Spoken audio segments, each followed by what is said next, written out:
Okay, welcome everyone to book club.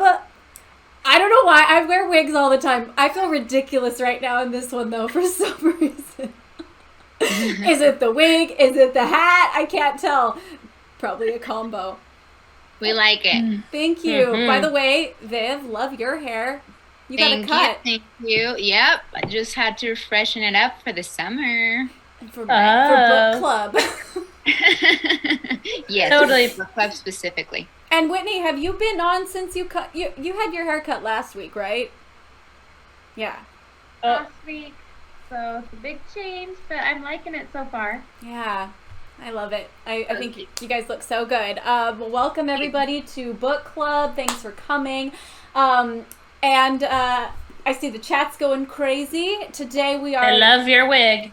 You guys like the wig? Thank you. I'm feeling like slightly self-conscious, but like not enough to deter me. I had plenty of time to take it off, and I was like, I'm committing to the wig. It's like we have a guest visiting Every week. Yes. Yeah. You look very intellectual. Thank A you. blast from the Looks like an past. author. Yes, I was trying to, for book club, I was like, let me find the biggest glasses I can. You look like a French author. There you go. You know The Incredibles, the lady that designs the Edna costumes? Mode. I have a black wig. Maybe midstream, I'll take a break and I will... Next week. Okay, next week, stay tuned, everybody. I will look, what's her name? Edna Mode. Yes, Edna. I need to watch that again. That was great. Oh my God. Please no Edna. Edna,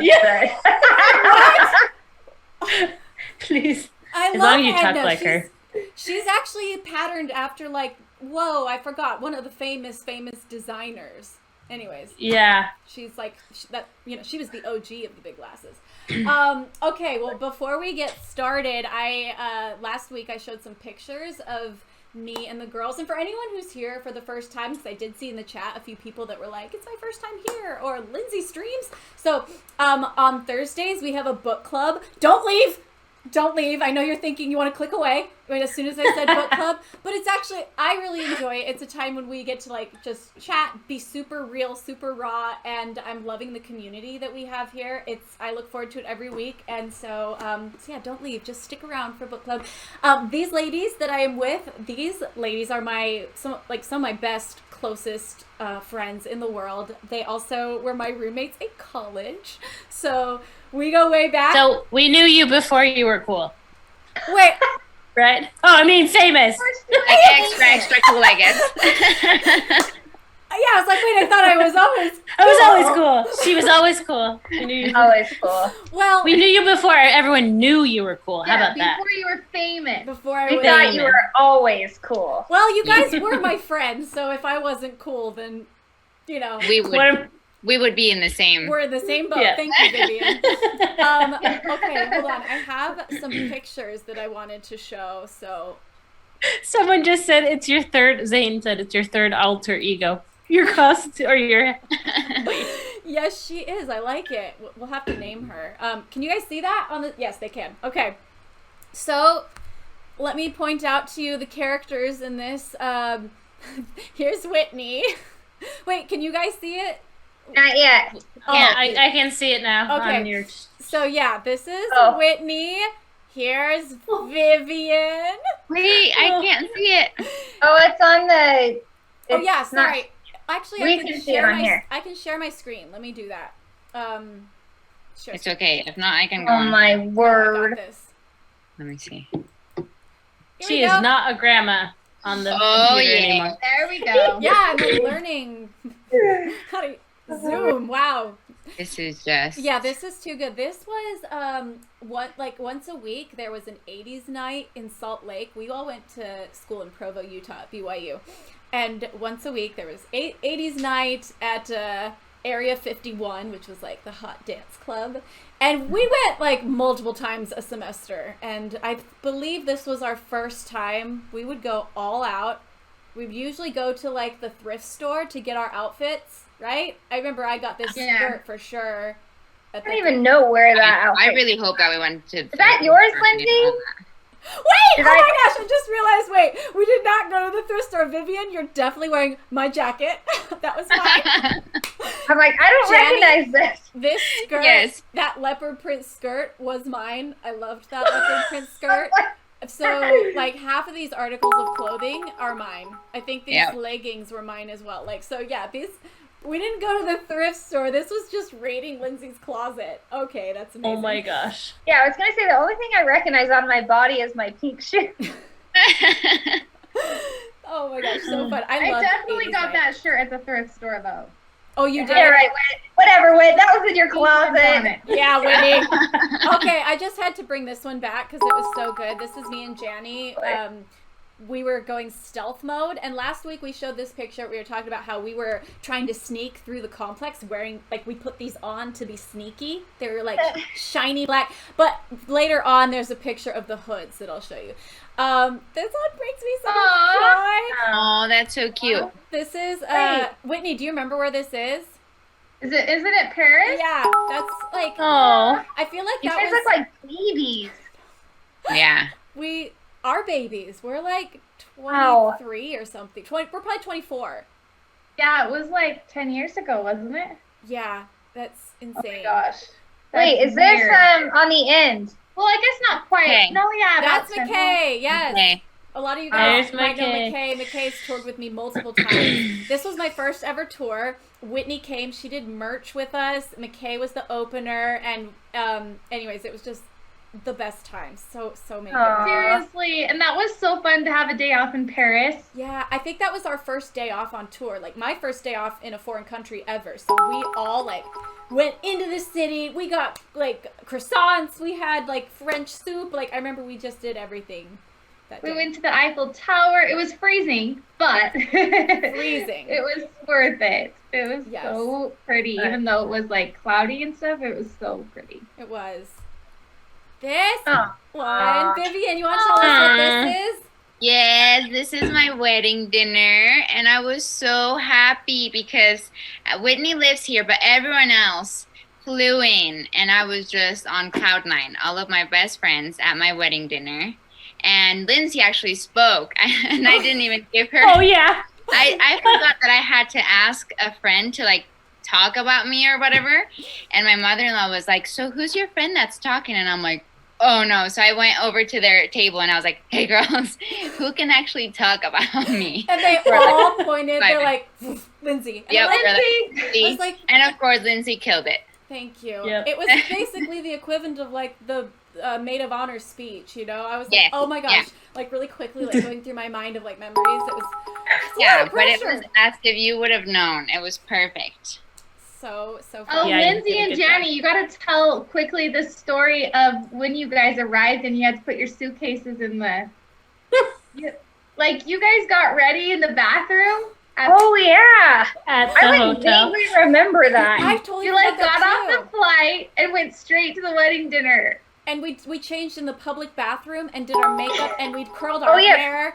People kept coming in and out. Yeah. I forgot. I wouldn't have remembered It that. was like legit a public bathroom. Luckily, it was like a nice place, so it was very clean. But it was just funny, yeah. Like a bunch of guys in suits were all around. Well, not in the bathroom, but I'm just saying it was that kind of an environment. Yes. And you had to put your I suitcases remember- like under the table or something. Oh, yeah. Our bags are under the table, just to the like left of Just that side of us. picture. But I remember when we were like doing our hair and the lady's like trying to get in to wash her hands. We're like, oh yeah, I'm sorry. Sorry. I forgot A lot of about people that. are saying congratulations on getting married. Thank you so much, guys. Wow, I can't It was believe a how long ago that was because now you have. It's been 2 years. No. What? Wait. Yes. At least Yeah, two. I had a honeymoon baby, so she's 2 and 3 months. Yeah. Oh, so okay, yeah. That's however right. long she's been alive. plus Yeah. 9 months. plus 9 months. plus Yeah. 9 months. Plus Exactly. 9 months ago, so almost 3 Okay, years. right. So it's coming up on 3 years. Yes, Oh. there you go. Oh my gosh, how Oh. fun. Yeah. This That was looks like Peter Pan. So yes. cute. Vivian, you do look like a Peter Pan. I'm your Tinkerbell, I guess. Yeah, and that was like a legit hat of mine. Like I thought that was like a cool hat. Like I didn't have to buy it. It's That's cute. same with this crop vest and this scarf. Like I wore those all the time. Like a crop vest up here. Like that was Those actually were a thing. were they? I don't actually think they were ever in style. Maybe I don't know, but that was for what was that for? I believe In we March? had a fondue Patrick's? St. Patrick's Day party. Yes, it was St. So it Patrick's. makes sense.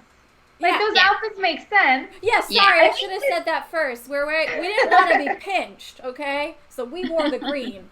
I think everyone needs to know that Vivian never was our actual room. Well, she was Whitney's for a bit, but she was always there. Yeah, Yeah, I was the roommate that wasn't the roommate. But should have been. should have been because you were like I feel like all the memories, all the pictures, you're in like You're there. all of them. Yeah, it's true. It's true. I was there for the best moments, I would like to think. She would basically sleep at her place Yeah. and then come hang. So Exactly.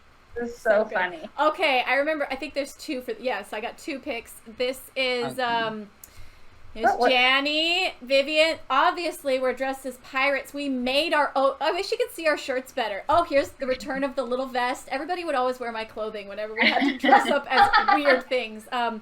But we went to the opening night of like Pirates of the Caribbean 2, or I think. Yeah.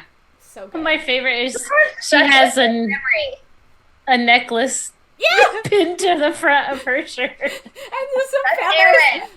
Yeah, Everybody needs to know that's Aaron, who we talk about a lot. yeah, we need to have Erin Yes. come one of these times. She's hilarious. Oh, here's the Oh. extra of. Ah, look at those hoods. We look so funny. Oh, there's- Oh goodness. I'm not sure what we're A doing llama? here. I just remember it was Llama Palooza. Yeah. Where was There's Poor that llama. green scarf again. Yeah, there's the green. Yeah. Wow, I didn't have very many clothes. Oh, and again, a cropped jacket. I apparently Jacket. really Those love were cool. the crop. So I guess they And were- girly board shorts, I love it. Yeah, these Yeah. are like legit boy board shorts too. Like I mean, I'm wearing a wig and a beret. I still have very interesting style. So we can just say that it started Love it. back here. Oh my goodness. Oh, a couple comments on the thing. Somebody said DIY queens. It was Lindsay that was the DIY queen, Yeah. by the way, with all the costumes. And then they Thank said you. one of the many pirates at the party. Right. That's clever. You guys can see I've always loved pirates. And then last, here's a close up of our 80s night. So Yeah. good. We are babies, like tiny babies. Yeah. Like look at us. I wish the crimped hair like this, because remember how I used to always crimp? I love crimped hair. They should come back. It should. I mean, but I bet it will. I feel So like fun. today you can get away with almost anything that wasn't stylish like last year. As long as it's a few years old, you can rock it. You know what I mean? Everyone will Yeah. give you shade if it's like, oh, that was last year. But if it's, you can draw from anything else is fair game. It's true. And then the comments are saying some things never change or bring it back. Okay, Janny, it's up to you to bring And I it have back. to pull out my ancient crimper. Okay, I believe that's it. Stop sharing. We're back. Okay. Well, how's everybody doing before we jump into book club? I know it's been a crazy week for all of us in like very different ways, but thank you for being here, ladies. This would be not a very good book club if I didn't have you guys to like discuss with. Yeah. I know, I think all of us are just like, ugh. It's been a long week. You guys are It's just been like, a long week, for sure. Just deep sighs. Ugh. yeah. We had Easter. We had Easter. That was fun. That's Easter was fun. Is that this week? Oh my gosh, it feels like a lifetime ago. That does feel like a long time ago. That tells you how our week was. Yeah, for sure. Um, Oh my gosh. Wear a little vest to the book club, says Prism Sterling. Well, if I can dig through and find, question, do you guys still have like anything from college in your wardrobe? Oh, a ton. oh, I'm sure I do. I don't think I do because I dejunked like everything. Good for you. Nice. I like the junk, but then there are certain things that I'm like, I'm sure it'll come back in style. No, And there's now I regret dejunking some of it, kind of, but then I don't. Wait, I'm almost positive the shirt that I wore at that wedding dinner in that picture, I still have it. That was a college shirt. Yeah, because I wore Yes. that shirt. I borrowed it from you at college, so I Yeah. know it. So I definitely still, like, not only have them in my closet, I still wear the things like I stole that hat for my mission. Like, what's Yep. I do too. It's because because- I do too. You love things because you love them, not because Yeah. they're in style, right? Yeah. That's they're true like- about Lindsay for sure. well, I think for all of us, it's like, yeah, you're like, this is a really unique, cool shirt. Can't find Yeah. it again. And then I like wear it sparingly because I know it's like a little grandma. It's old and delicate, you know? Didn't you get it from like Forever 21? Yeah, You know? I'm pretty sure that. No, I think that was Buckle. I like invested in Oh. that shirt. Like I every love once in a Buckle. while in college, like mostly it was Forever 21, but every once in a while I'd go to Buckle, and I believe that was like a. That's probably why I still have it because I'm like, Yeah, I you're like, but remember this was from Buckle. I splurged at the time. That was a huge splurge. I still have a bin in my garage of all my Buckle jeans, and I'm just like holding on to. I'm like, you've had 5 kids, so lady, you probably should give them away. Oh my gosh, I love that you're like, aspirations. We're just gonna put them in there. We're not even gonna I try to know. put them on for a while. I'm like, how can my hips go from birthing 5 children to not? One can dream. Oh, you know what? Well- You can turn them into like a cool denim, or like give them to someone to turn into like cool. Okay, I'll give them to you. You can turn them into a cool You know how people make like blanket. denim blankets, or my mom Oh, one year boy. made us all denim purses for Christmas. Remember? Oh. They were That's really cute. That's cute, kind. except for Brooks was literally shaped like a butt. Because it had the jean pocket. pocket. Like, yeah, the rest of them were like, mine was like a square shape, and it had like the random parts of the jean here, the leg here. Brooks was like, she literally used like the butt of the jeans as like the purse, and it like held. We were like, is that my butt? Is that Brooks' butt? Like, I'm not sure. Is it Jennifer's? Because they were made from our jeans. But anyways, Oh, that's funny. called it her Oh, butt man. purse. Oh, that's funny. You could seriously start a line of like, if you sold your butt pants as a jean, as a purse, sorry, people would totally buy it. If you sold your jeans as jeans, but you're like, this bag held Lindsay's butt. I bet Oh people my would God. you could auction that thing. Okay, guys, Huh. write in the comments. Tell 'cause us. I'm desperate to I pay for wanna my know. tour somehow. So if you will buy my jeans, What would you boy. call I it? don't know if I want to see this. I'm just kidding. You don't A have butt to write in the purse. comments. Please don't write in the comments unless you already did. There's no shame. Someone Oh, was thank asking you. who was Jaguar55 was asking who was your mission president, and Caitlin and I had the same mission president for part of our mission. It was President Searle. And then whose was yours for the second half? Richard Smith. So I had Richard Searle and Richard Smith. Oh wow. Yeah. Okay, we got some. Somebody- Richard. we got some Starting gene a bid. takers.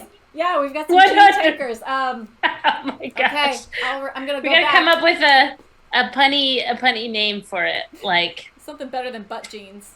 I just- yeah, or butt purse. Yeah. Butt yeah. cheek. Oh my gosh, a fanny pack! Nice. Oh my gosh! That would Analog be five. funny. 75. You win. The new and improved fanny pack. Oh my gosh, I'm like that's so good. uncomfortable. Oh boy. Jenny's like, nope. Oh, inappropriate. Oh no. Oh, that's But too it's good. Okay. Okay. Okay, That's so that's amazing. I say that's a perfect segue to get into. We've had a hard week. You know what? Sometimes you just gotta declutter the mind. Also, guys, this is like we don't ever get to hang out, so this is like literally our hangout time too, because we talk on Marco Polo all the time, but that's like sending a message. Individualized. You know? Yeah, Yeah, this is nice. it's fun to be live together. Yes, indeed. I wanted to start book club today by sharing a story that Ryan Simpson wrote in, and I thought it was good because it relates to last week, I believe. And he was talking about the challenge from last week and how he like kind of integrated it, and I thought that was really cool. So in the future, if anyone wants to share how they've taken things from the book and integrated it, I thought that was pretty fun to read. So Ryan Simpson said, "Ahoy again, mateys! This week's challenge was to give grace or the benefit of the doubt to others and define our shame triggers. In our culture of instant gratification and short fuses, I find that just an extra ounce of patience and appreciation leads to showing grace towards others. since last Thursday, I've reminded myself that just that little bit of extra patience in what we would otherwise be a stressful situation makes a world of difference. I encountered some situations this week where I extended some grace towards others and found that extra ounce of kindness goes a long way and left everyone walking away feeling much happier. That's nice. I like that, and it's really true. Love it. And I will say, I had gotten in such a bad habit of being on my phone in checkout lines, and she used that, and this is slightly different, but it's something we talked about 2 weeks ago, was like not treating people as objects. And one of her examples was like the checkout line in grocery stores or in anywhere. And I thought, wow, that's me. I'm like always on my phone when I'm there. And so I've made a goal ever since then, and it's become a habit to talk to people. And I just want to say one more time, it is so nice to have those little interactions. It literally lifts my spirit, probably more than it does theirs, because I walk away just like smiling with my groceries. And anyways, and I don't get to interact with as many people now, most days. So anyways, I've really enjoyed that challenge. I actually have a story about that. That happened to me on Monday. We were coming. Sunday, because we were driving to Idaho for Easter with my brother and sister-in-law, and we stopped at a gas station to get a snack. And I thought about that. I was like, I was thinking about doing greatly and everything, and the girl at the cashier, she was super frazzled because a couple people were like, the machine's not working and blah, blah, blah. And she was really frazzled. She's like, I'm so sorry. And I was like, it's all good. I was like, I'm not in a hurry. Don't worry. And then I was like, oh, I should, try to like talk to her a little bit. And I commented on her nails because they were really cool. They were like black with like a whole bunch of silver like accents. And I love nails. So I was like, I love your nails. Those are so awesome. And she's like, oh, thank you so much. And she started talking to me, and she's like, the reason why they're black is because my brother passed away 2 weeks ago. Aww. And I was like, oh my gosh, I'm so sorry. And it just gave me a chance to kind of like empathize and get to know her and talk to her. Just like, it was only a couple minutes, but instead of just being like, thanks, see ya, like we've talked about, we do. It was just really cool to have that little interaction. And anyway, so I'm glad you brought that up because that was fun to share. Oh, I love that. Hey. And it's like she wouldn't have shared if in that moment she wasn't kind of, wanting or needing to talk to somebody, And so you opening the door just allowed her to be like, I love that. Thank you for sharing. Yeah. Does anybody else have anything they want to share on that note from like past, or anybody in the comments? I know for me, there were two situations where, like, I realized, like, one time I was driving along the road, and there's a cute little market near my house, and a guy, like, backed up as I was driving down the road, so it was, like, potentially a dangerous situation, and instantly I was thinking, like, I wanted to, like, jump to, like, what the heck, but I was like, no, he probably just didn't see me. Let's keep going. You know what I mean? Like, so it's not like it wasn't like I was ever going to even engage with the guy, but just like the fact that I thought through, like, yeah, give him grace. It actually just helped me. Like, so I didn't get like upset, and no one likes like that being angry or whatever. It doesn't make you feel good. It doesn't help anything. So it wasn't like anything that necessarily was an interaction, but it like, oh, that was a better situation than it could have been, Yeah, it left you without that like agitated irritation. feeling, Yeah. I thought this week I had a Janny experience. So let me just share with you guys in the chat. Janny is like a magnet for people who need someone. Like literally people will show up at her house, strangers asking like, hey, I need a ride somewhere, or hey, I need, like people like literally, it's like she calls them to her. And so anyways, when I was at the grocery store this week and I was practicing I was like, okay, not treating people like objects, like not only the cashiers, but as I was going through the store, I was just kind of made the mental note, I'm going to make eye contact with people, and if they make it, and smile. And if they smile back, I'll say hello. And I passed this man who was holding this little jar of peanut butter, just standing there, and I smiled at him and said hello. And then he later found me in the store, and he said, would you buy this peanut butter for me? Or he said, you have a few dollars. He's like, I'm a little bit short to buy this peanut butter. And I was like, yes, of course. What else do you need? And anyways, it was just this little moment where I was so grateful that I had just reached out, like made myself available in a safe place only by just like saying hi. And I don't remember the last time I've been able to like serve someone in that kind of a capacity. And anyways, I thought to myself, I just had a Janny moment. But it's amazing, these little gifts that I feel like we're all finding through this. Yeah. Yeah. Just being aware, right? That's what's so cool about a lot of things in our lives. It's like, when you buy a new car, all of a sudden you look around and you're like, where the heck did all these cars that are the same as mine come from? Because it just like adds a level of awareness. And I think understanding these tools and techniques to add to your life about how you interact with others, it just creates this level of awareness that allows for opportunities like that. Like where you start to be in tune and sensitive to those things, and then it's almost like you said, like the universe kind of presents itself and you have these opportunities to be in a really good place at a good time. It's pretty cool. Yeah, it's almost like what came first, the chicken or the egg? It's like, is the universe providing the opportunity because you're ready, or are you literally just noticing the opportunities that have always been there? Who knows? I think it's probably a combination of both. Yeah. Yeah. Jaguar 55. I haven't even read it yet, but I'm just going to read it out loud because it's a long comment. I was on a hike by myself and I ran into someone I used to work with, and we started talking, and he was having some relationship issues, so we got to talk for over an hour, and we both left feeling better by just saying hi. Nice. Love it. And then Sterlingite Kevin says, we're placed in others' paths to help teach and brighten their days. So cool. Let's see.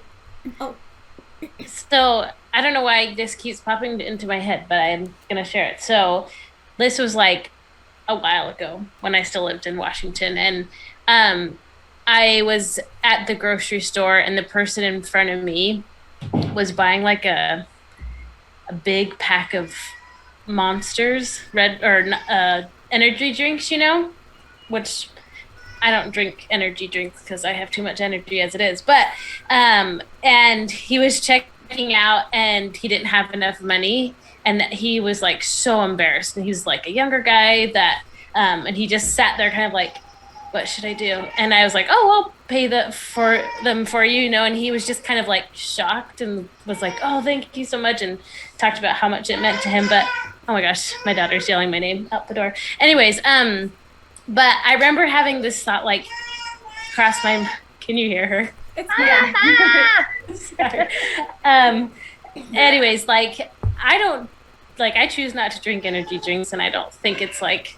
I mean, there's nothing wrong with them, but it's just, like, not something that I drink. And and part of me thought, I'm not going to buy those for him because I don't think they're good for me, so I'm not going to buy them for him, And then I just had the thought, like, he's in need. This is important to him. I can help, and I have an opportunity to help him. And so I obviously went and bought them for him. But I thought a lot of times, just looking back on this, I thought about it quite a bit after that, and just how a lot of times helping people is in a way that they need. We just need to make sure that we're checking ourselves and like that we're doing it in a way that actually helps them. Like, does that make sense what I'm saying? Like a lot of times we think we have this like savior mentality, like I have this and so I'm going to help you, which is great when you have abundance that you are able to bless other people. But like when you go into it helping people the way you think they need, rather than taking the time to listen to them and see what their needs are and then help them, or even ask them like, what do I need to know about you to serve you best? Like what? And then move forward. Not that I'm not saying this like say anything that we said was wrong. I just something that came to mind while I was talking or listening. Yeah. It reminds me of like my dad used to always call it the platinum rule instead of the golden rule. Like the golden rule, do unto others as you would have them do unto you, right? Mm-hmm. But he would say the platinum rule would be do unto others as they would have done unto them. Because serving somebody for what they need, not what you think they need or what you need, but what they need.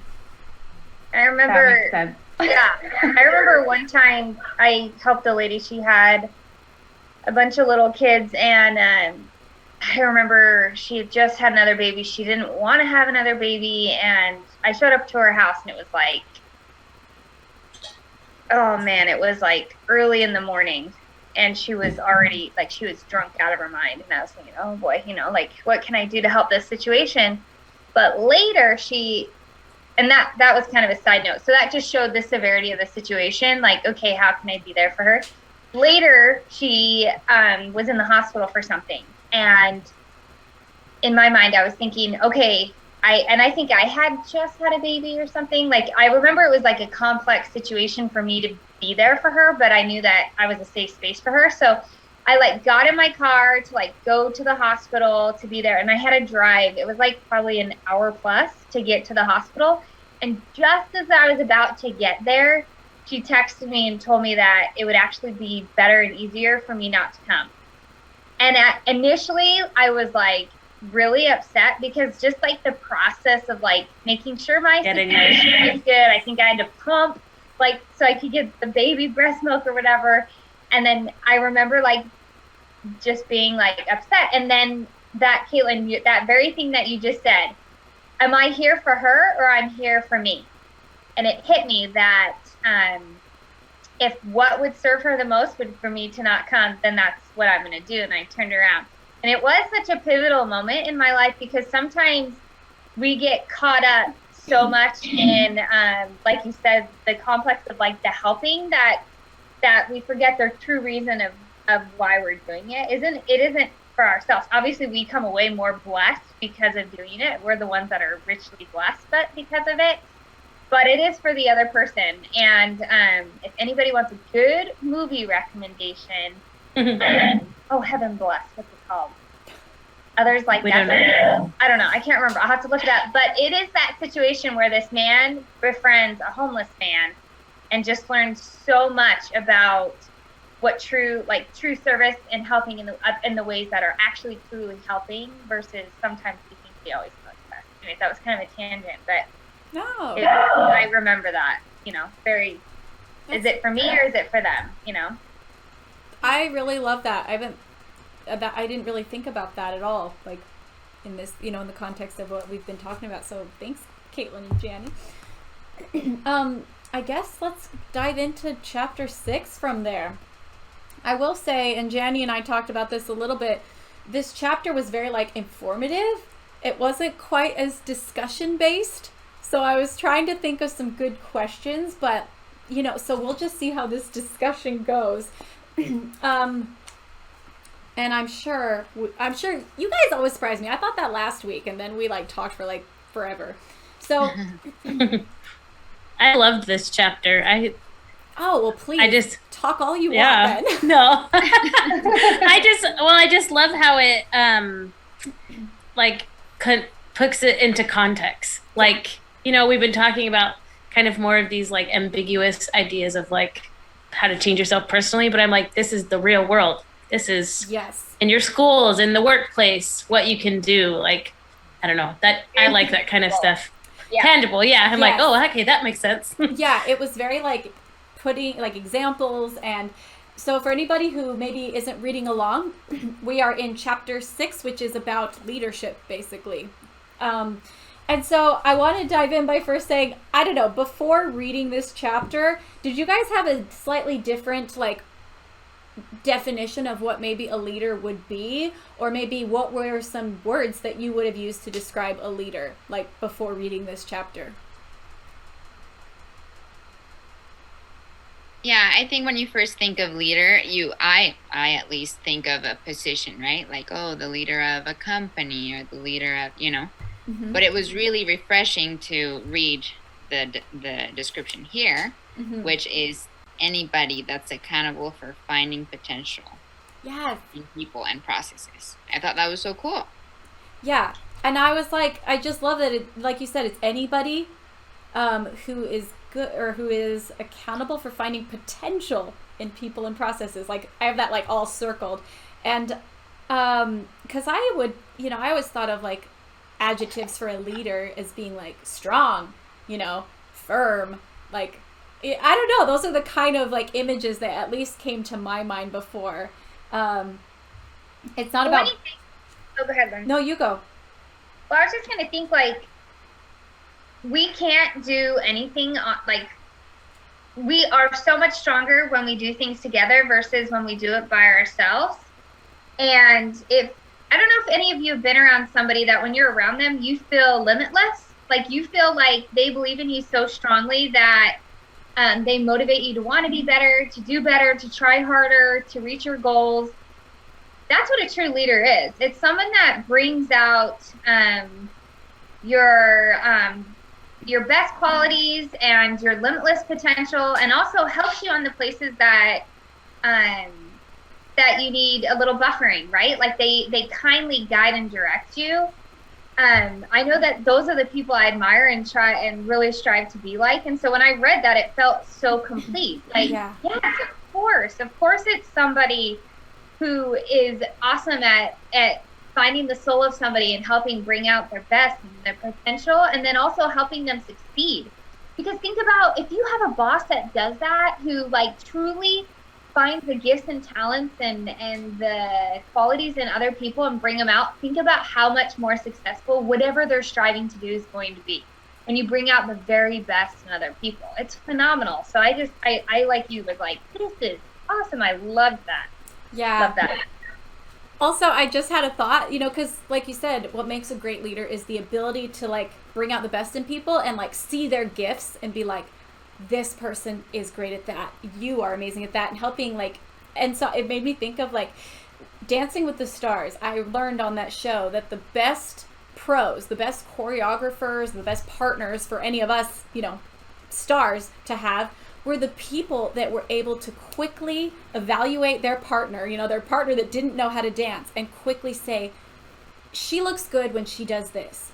She doesn't look good when, she's trying to do that. Like, Mark was amazing at that. He could quickly adapt routines. As I'd start to try to learn something, he'd be like, we're not going to do that because you, without saying it, he's like, because you look like a string bean. But anyways, I always thought that was really cool. And I saw that through the show that the best partnerships were the one where the choreographer pro could see the potential of what their partner shined at.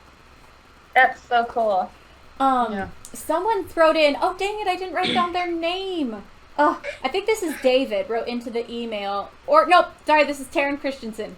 He wrote into the email, I love the definition of a leader Brene shares at the beginning of the chapter. I think it's a wonderful practice of finding potential in people and processes. Everyone has potential. Everyone has good in them. Unfortunately, not everyone chooses to acknowledge it. And I liked that because it's like acknowledging it in other people, or a lot of us choose not to acknowledge it even in ourselves. I think though we may hold ourselves accountable for finding potential in people, and that doesn't necessarily mean they find it in themselves. But we can facilitate it through the definition that Brene used. Anyways, I thought that was a really cool comment from Taryn. Does anybody else have any? I love. Yeah. I just love that her definition of leader pretty much includes everyone. You have, it's inclusive. Everybody will have an opportunity to look at someone and find their potential. It's limitless. Everybody can, in any aspect of your life, you're a classmate, you're a friend or whatever, you have the opportunity to find potential in people. And so therefore you have the opportunity to lead and help them. Yeah. That's true. I never thought about that. That is really cool. It makes me think about, because whenever we're supposed to like find our gifts, or like, what are your gifts? What are you good at? I have come to realize, because like a lot of people I've heard say, I don't really have any talents, or I don't really have any leadership qualities or gifts.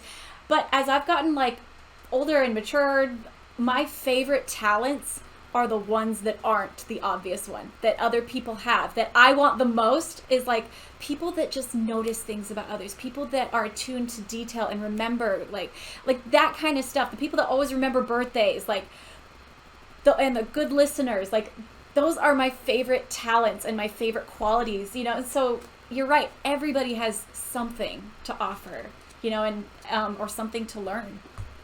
I think when people hear the word talent, they immediately, and I know we've talked about this, think of stage.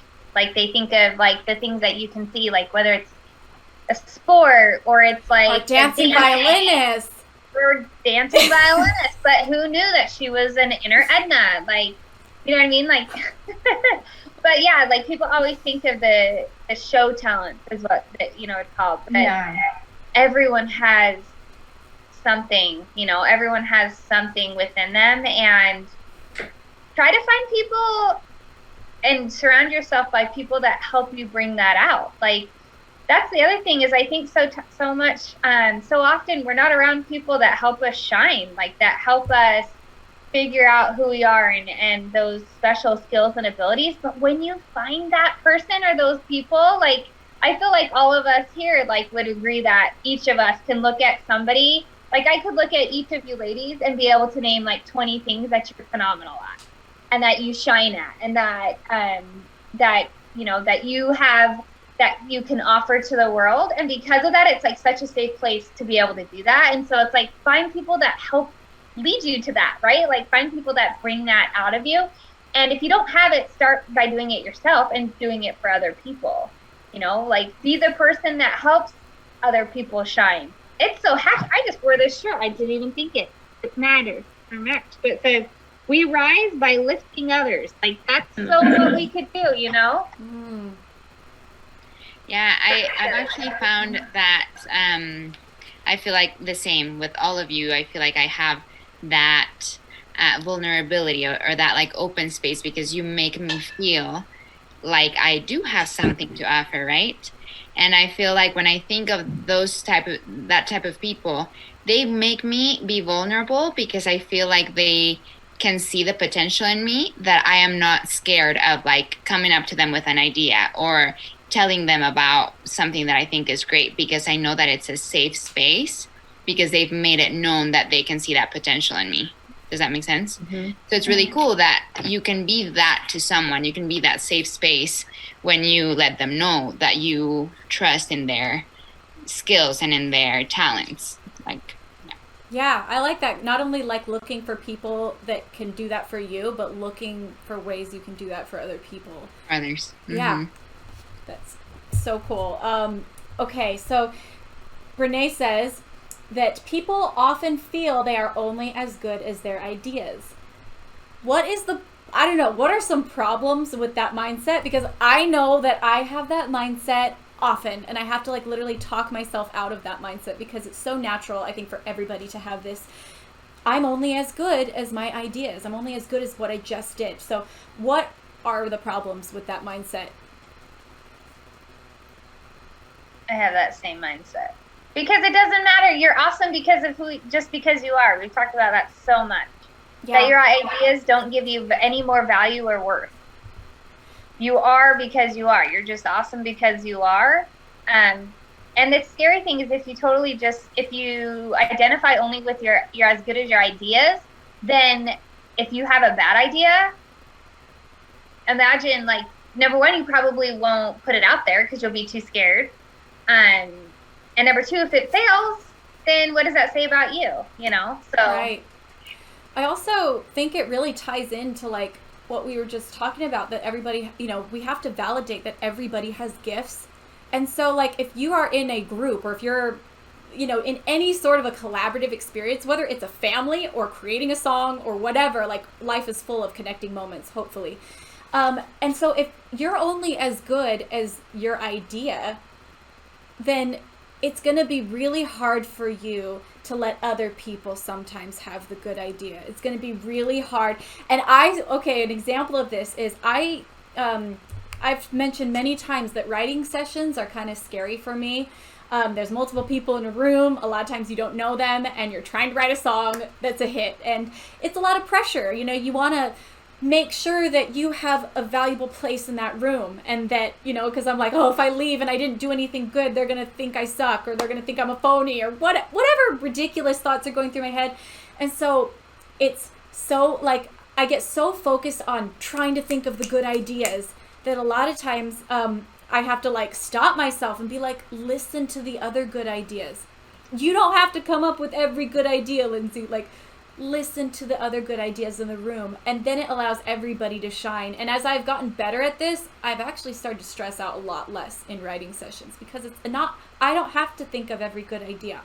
My worth is being in there, bringing an environment, helping in whatever way I can. Anyways, I just thought that was really interesting, that, like, if it's all about you always having the good idea, it's really hard for us to let other people shine. Yeah, that's a good point. That must be really vulnerable, though, to be in a writing session, honestly. I've never done it, but I feel like it would be, like, very scary. Singing melodies and hoping that the people say, that's cool. Yeah. Instead of, like... Yeah. Ugh, but that, like, makes me want to vomit thinking about it. Yeah, but, you know, it's like we all have to do that in our own arena, you know, and for me, that's just one I've had to get used to, being vulnerable over and over again, and also getting better at validating other people in those rooms, because it's like, if I feel this way, I know they feel this way. Sure. Yeah, and, like, when you are able to listen to their ideas and not feel like you have to come up, you probably get so many ideas from them, so much inspiration from them. Mm-hmm. Like, and then you come up with new ideas because of what they said, and you're just able to work well together. I feel like that was how it was when I was a teacher. You know, I would learn so much from other teachers, and instead of feeling like in a group, in a collaboration situation, instead of feeling like, oh my gosh, what I need to contribute, I need to give a good idea, it's like, if I just listened, I was able to get more ideas because of listening and letting other people, like, just like you were saying in your writing sessions. I think that's a huge like light bulb to learn that and realize that. So Totally. So in this chapter, and thank you, Whitney, for that. Whitney was an amazing teacher, by the way. Her students loved her. I can only imagine that you were, like, the best teacher ever. I know. I wish you were my teacher when I was in, high school or junior high?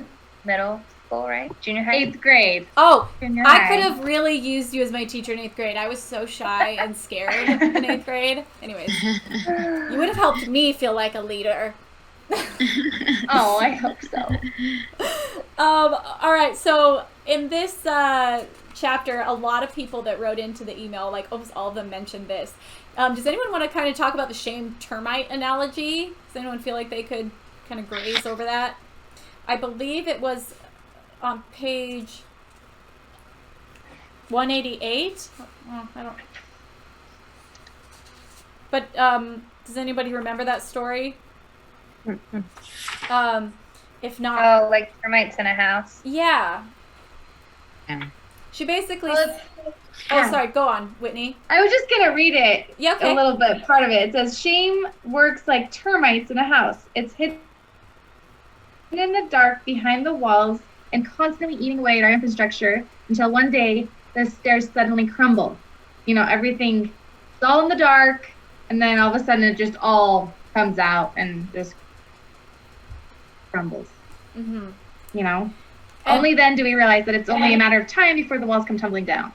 So I was trying to actually think of the examples, and so and I don't have them specifically, but what are the ways, and like why is shame like termites eating a house? Like, especially, I think she's talking about like in organizations, how shame can do that to like the culture of an organization or a group or a classroom or a friendship group or like anything. So what are some of those little subtle things that are like these tiny termites? Well, we were talking about this. I have a friend who's in a difficult relationship right now, and it's like the little jabs, you know, the things under your breath, like the, and when you say things to somebody where you're tearing them down, even if it's like a side comment or whatever, if you do that over and over and over again, it just creates discontent and barriers, and it makes people unhappy. And at some point they're going to be like, I can't take this anymore. You know, like I can't work in this environment. I can't have a boss who's constantly belittling me, even if it's little quiet things here and there. Like over time, it's going to cause, those issues. I think there's nothing more uncomfortable in life than sitting in a shame trigger. And we've talked about this a lot, but when you're truly in shame, it's not like you want to jump and talk to somebody about it. Like it eats at your identity, like who you are, and it feels just awful.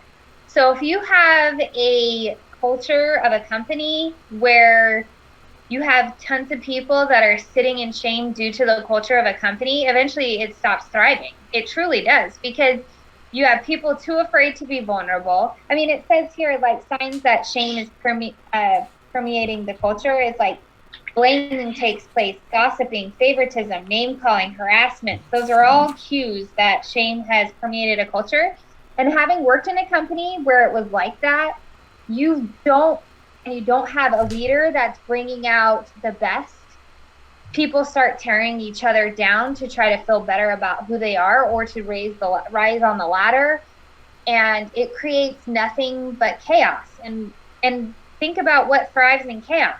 Nothing thrives in chaos. And yeah, I mean, it's horrible, and it feels horrible, and no one succeeds when you're shaming other people or when you're sitting in shame. No one succeeds. Yeah, and isn't that interesting that I think the analogy works perfectly for, like you mentioned it so well, that it makes sense not only in a culture or a workspace, like amongst a group, but it also it's so individual. Like the reason it's really like termites is because it's like slowly eating away at individual people, the same way like individual beams of a house are being eaten away at. And, it's like these things that we carry with us. And on page 190, she says the research participants, or half of everybody that she had in this research study, half of the research participants could point to a specific incident where they were told or shown that they weren't good writers, artists, musicians, dancers, or something creative.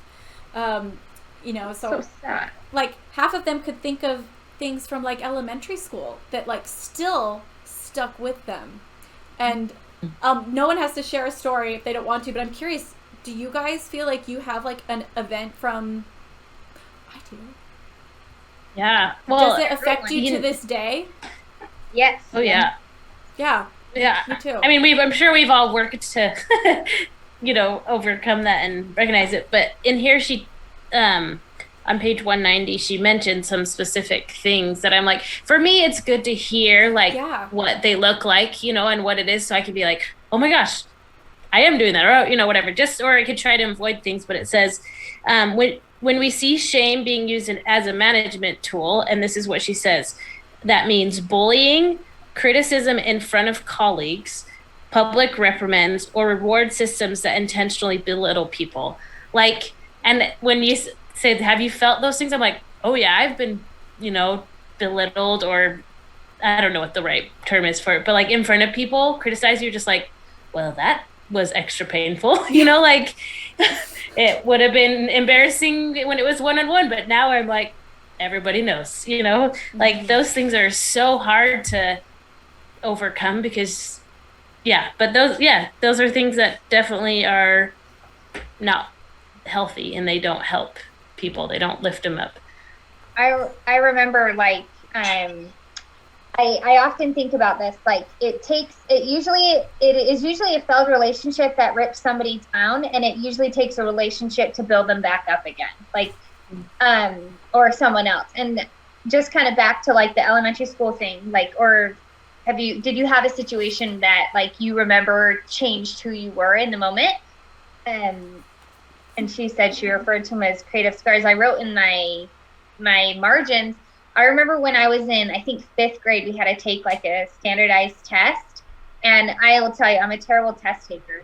And this test determined if you split algebra into 2 years or if you did it in 1 year. Okay, so it's like, do you learn it in 2 separate years or you do it in 1 year? And I remember the teacher standing up there and naming the kids who had to take it in 2 years and the kids that had to take it in 1 day. And it wasn't like to be cruel, but I remember when my name was read, I instantly labeled myself as dumb. Literally, 5th grade. I am dumb. Like, and so I thought I was dumb until 9th grade. And in 9th grade, I had a teacher that saw my potential, and we had what was called like the 9th grade project, which is like you spend like a good chunk of your time building like, it's almost like like you basically build like a community center, like a real life center, and you have like a project manager, an architect, and all these different recreation management that determined, and then you presented this plan to the city. And my teacher put me in charge of my group, the whole project. And it's interesting because she said, I'm putting you in charge because you're a leader and you're so smart. And I was like, no, I'm not. I'm dumb. Like, I literally thought I was dumb. Because of that teacher and putting me in that group, it literally changed my whole life. After that, I started doing all honors classes. I got tons of scholarships to college just from one person. And it was like it was such a simple thing. I had labeled myself as dumb, and it took somebody saying, no, you're not dumb. I see potential in you. That switched everything for me. The reason I mention that is because it wasn't that these people were cruel or harmful or like trying to pull me down, but it just shows how associating something with that or public criticism, whatever, can really hurt and harm somebody. Yes. The thing I love about your story is that it, like you said, a relationship can either tear you down or it can build you up. And, I often look back at an experience, because I actually had kind of a similar experience where a situation made me feel dumb. And still to this day, I notice I have a knee-jerk reaction to situations where I feel like people don't think I'm smart. Because something that happened in elementary school, and it's something I've been working on for a while, mostly just the awareness of it, so that I don't, it's like understanding the trigger. But also, I remember, this is a story that was actually in my book, but when I was in 1st grade, I wanted to wear a costume from the costume box to school, and my mom let me. Oh, I love it. And it was like a Japanese kimono thing. It was before cultural appropriation was a thing. But I wore this little like Japanese kimono and these sparkly red shoes and like gloves on my hands. Like I was just like I am now when I was a kid. And I also wore this dark curly wig. And I went to school, and I remember when I walked in the door, I like spread my hands out and I was like, ta-da! And I think that the reaction from that story is a lot of the reason that I am the way I am today. My teacher just thought she just was like, Lindsey, why didn't we all wear wigs? And she just made me feel like it was so okay to express myself. And I wonder if she had acted differently, if my future might have been different, because it was it was 1st grade, my first time publicly being like, I'm going to put on a show.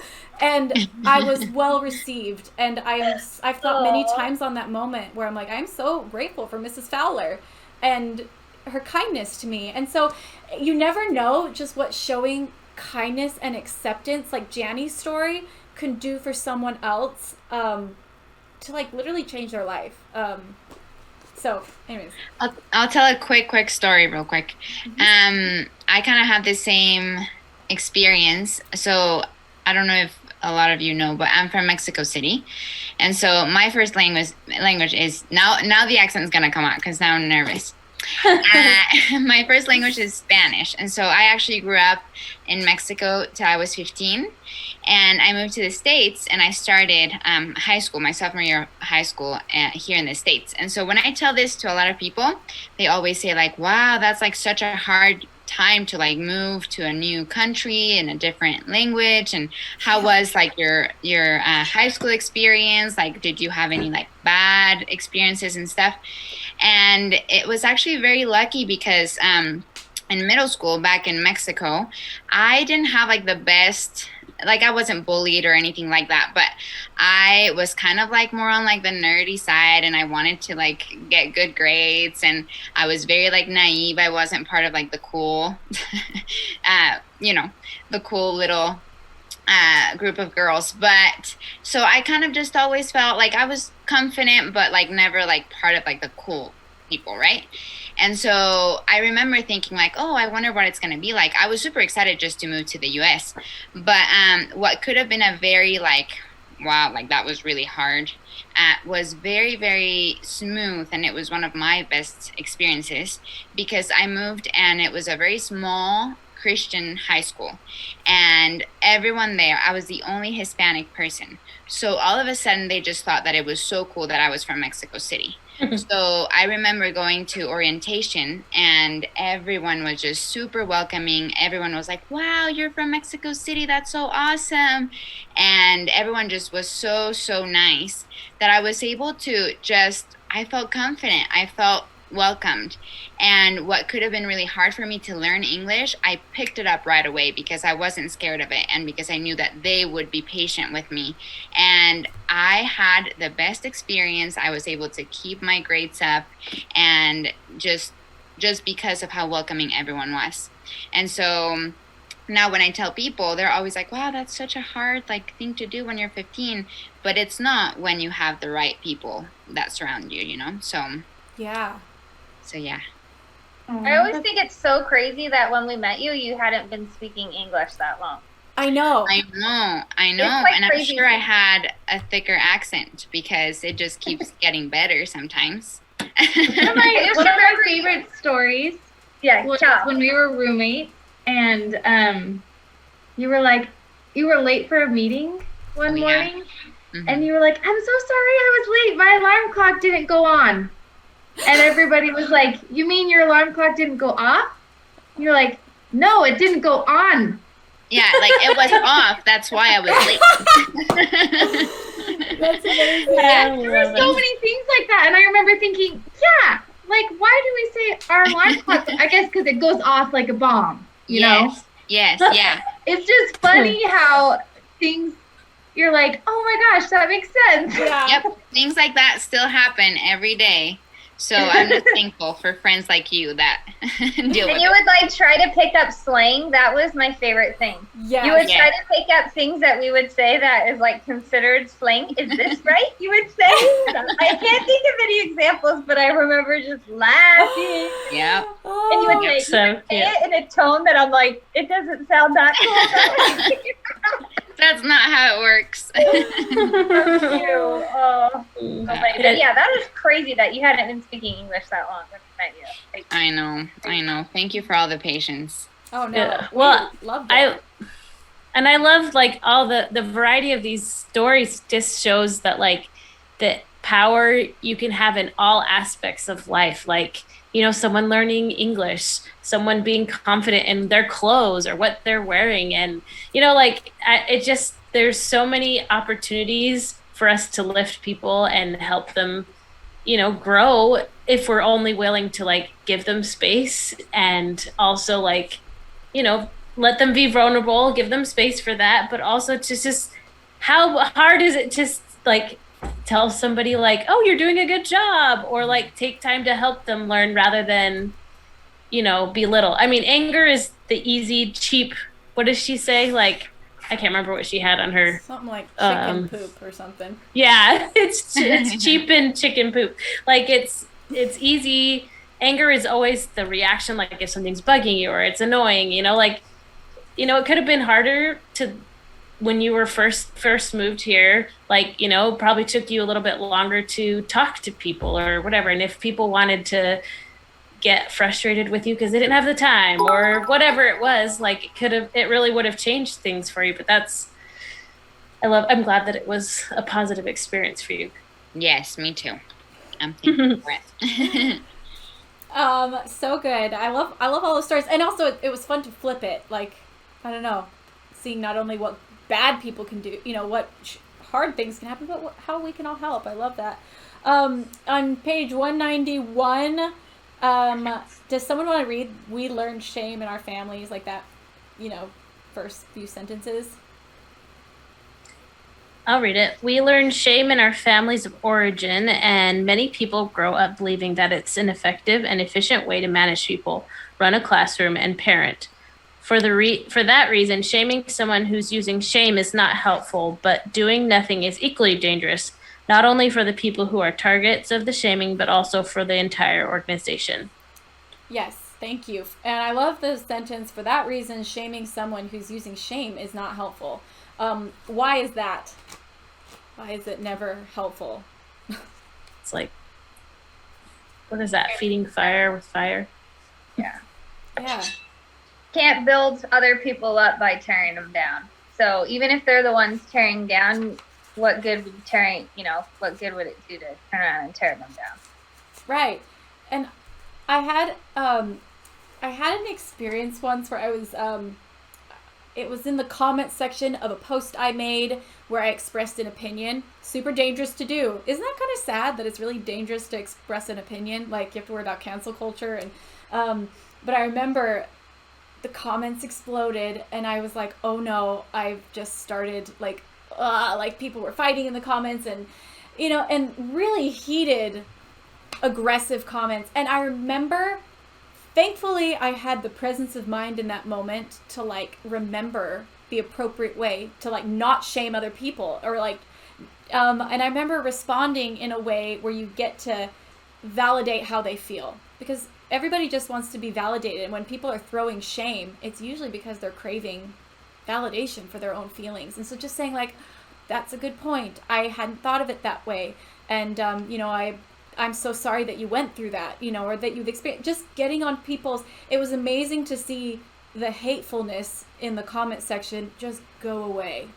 And I've not always been wise enough to respond that way, but thankfully in that moment, and it made all the difference in the world, not to just be aggressive back and be like, how could you think that way? Or, I don't know. It just, and I feel like that's kind of the gut reaction that all of us have a lot of times, especially in the last year. There have been so many heated topics, and instead of just listening and saying I hadn't thought of it that way, maybe that's not how I see it, but you know what I'm saying? Does that make sense?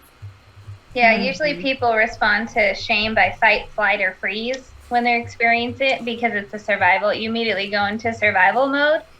So it's so when you experience a stress trigger, identifying what the trigger is and then how you respond to it is really helpful, because then it can get you out of the emotional side of your brain to the logical side of your brain, so you can respond like you did in a state of mind where it became discontent, it created less contention instead of more, because again, they're experiencing fight, flight, or freeze too. Exactly. And so it's if you have two people that are experiencing survival techniques, it's not helpful. But if you can get them back into the non-survival mode and into the logical mode, then you can actually have an opportunity for influence and just validation and connection. Absolutely. And for anyone, there's many ways you can get back to the logical side of your brain, but one that helps me if I get into that fight, flight, or whatever mode you were talking about, or freeze, I breathe in and I count the breaths, because it takes you from an emotional space to the logical space, because you have to count. And so just breathing in for 5 seconds, holding it for 5 seconds, breathing out for 5 seconds. And this works for me, it works a lot whether I'm just super nervous or emotional about scared to go on stage and perform, or if I'm about to respond to a comment, or whatever gets me in that state of whew.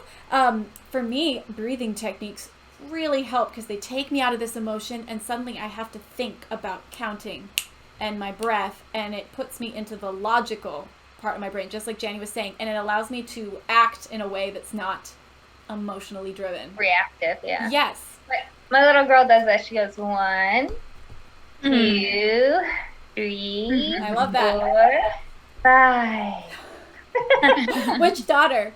Abigail. Oh my gosh, I love Abigail. I actually just found a little video on my phone. It was hilarious, to her cousin who was having an upset day on Kid Messengers, and this is what she said. This is what I do. 1.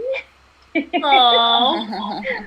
Cute. But yeah, there's so many good breathing techniques. There's so many good mindfulness activities that can get you from one side of your brain to the other. And it's good to have a go-to, like Lindsay's is the 5 and hold. That's such a good one. It's a really good, like I like to do the 5 senses when I'm in a space. Ooh, explain that. It's like, what do I feel? I feel my feet are on the ground. I feel my clothes on my body. What do I smell? You know, I go through all my 5 senses because it grounds you, which makes you to be fully present, which gives you, again, from that emotional side to your logical side. I really like that one. But yeah, having a go-to is so helpful, especially when you're in a situation where your gut reaction, because when we're feeling shame, we have it's literally fight, flight, or freeze. And a lot of the time, what most people do is retract and hide. Like that's really the most common, or fight, which is like snark back at somebody. And so having a go-to where you train your brain to go there first before responding is a great way to avoid really negative experiences in your life. Because again, think about how often when you have a shame trigger or something takes place where you do something that you regret later.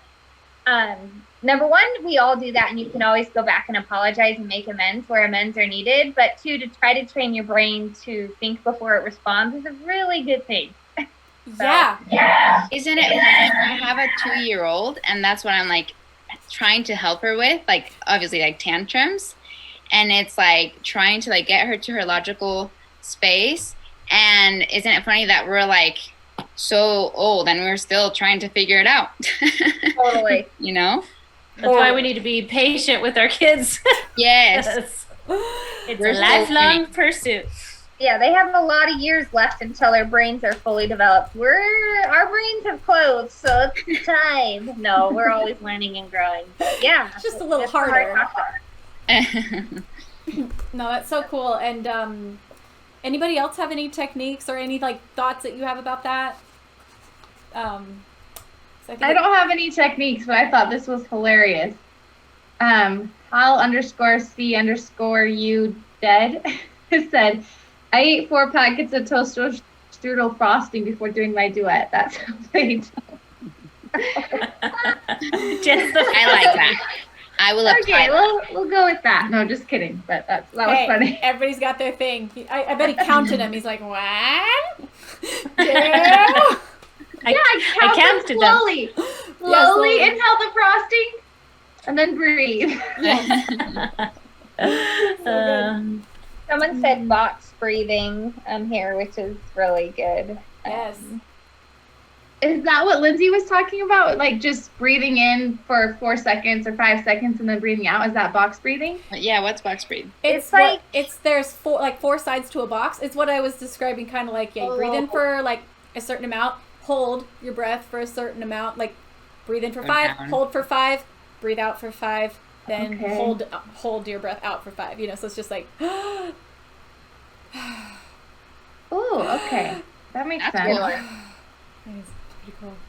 Navy SEALs do it too. Yes, I just learned that literally last night. That's crazy. That's cool. Thank you, Hal. See you dead. I this week had a couple of things happen with my Instagram store, my thrift thing, that were like really shame triggering. Like I had a guy make a comment, kind of the same thing you were talking about, Lindsay. Just like, comments are hard. They are. Because it's not like a person. Anyways, but he got on my thing and said, you're using the word vintage a lot. Did you know that vintage actually means this many years, blah, blah, which actually isn't true. And so I was like, and I looked at his profile and he works with cars. So maybe it's different in the car world. I don't really know. I don't deal with vintage stuff with cars. But anyways, and I was like so upset because then he went on a couple of my posts and was like, this isn't vintage. This isn't vintage. And I was just like, what is he doing? Like, I'm not out here to like lie to people. I'm trying to be honest in everything I do. And anyways, but I like literally had to like put my phone down and like breathe and take some time away to like ponder and think about it before I responded to him. And I thought about like, should I just erase it or should I respond or what should I do? And I mean, I don't know that I did the best thing, but I went and erased some of the stuff he like just said, this isn't vintage. And then I responded to his post and said, thank you for sharing your opinion. This is, it's good to know that some people expect that and that's what they're looking for. And like, but in my shop, this is the definition I've decided to adopt. And I'm grateful for the opportunity to clarify for anybody who was wondering, and so I just left it at that. And I figured, and part of the reason I did it was selfish too, because I'm like, if I don't respond or erase it, I'm worried he's going to come at me more, which I wanted to make sure that didn't happen. But then I was like, you know what, maybe other people do think that. And I don't want people to think that I'm trying to lie to them. So I'm going to leave it here so other people can see it. And then the next day I had my first big mistake that I made where I accidentally shipped something to the wrong place. Because the program I use pre-populates it, it tries to guess what you're writing, when you put in an address. Oh, yeah. And I always double check, and I don't know what happened. And somehow I sent it to the same address, but in a different state. And I realized it after it was too late. Random person in Texas is going to be getting a box full of antiques that they're going to love, I'm sure. But I was so embarrassed, and I was having a panic attack because I was like, what am I going to do? What am I going to do? And anyways, Benson, my husband, came in and was like, you just need to calm down and breathe. It's not the end of the world. And I just was like, I have to use that same tactic that I used, for the other guys. I need to breathe and think about it and talk to them. And I was so grateful that the person that I made the mistake to was so kind and had so much grace and allowed me to apologize. And they were like, oh, that's okay. We all make mistakes. And obviously I made it up to her. But at the same time, I'm like, oh my gosh, I can be the person on both sides of the situation. One who's like, hey, you're doing this wrong, or, oh, you made a mistake. Or I can be the one who's like, you made a mistake. That's okay. I can have a good attitude about it. And anyways, I just feel like it was I was on both sides of the situation. Well, I'm not ever going to tell someone they're doing something wrong most of the time, but it just was nice to have that perspective. Right. Because we do find ourselves on both sides at one time or another of pretty much everything in life. Mm-hmm. That's why empathy and grace is so crucial, because when you can see it from their perspective, then it's oh man, I would hate to be imagine if that woman was probably thinking oh, I bet if she was looking at it through the eyes of empathy, she's thinking, I bet this lady feels so bad, the work that if I respond negatively, all that's going to do is compound the negative. And so just having that empathy and grace. But I will say it is really hard to do when the person